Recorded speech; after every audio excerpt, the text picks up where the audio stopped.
是在地新闻，继续要来讲，国内有真侪感冒的糖浆，或者是止嗽止疼药品，拢含可待因的这个成分。讲国外有研究来发现，这类的药物可能会造成青少年来成瘾，甲产生着副作用。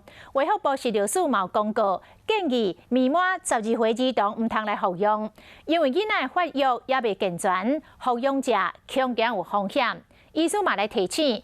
有心甲咧饲母乳的太太，嘛要避免来使用。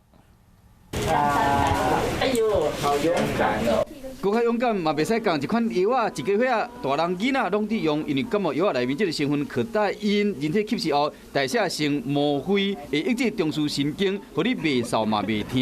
因为副作用较严重，食药署公告建议12岁以下囡仔唔通搁用啊。 他们的这个发育还没有完全的好，所以有可能会产生一些更剧烈的副作用，像是呼吸方面的抑制作用。有可待因的非处方用药，也有出名的治嗽糖浆。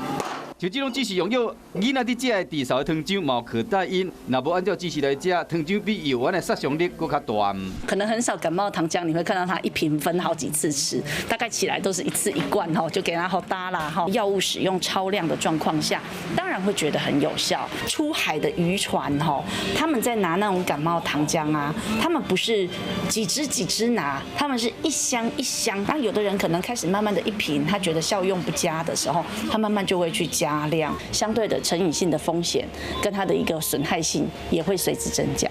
对了，囡仔有心的人甲饲奶妇女嘛要细致，然后食到可待因会真费气。若要治感冒，爱听医生话，唔通伤铁气。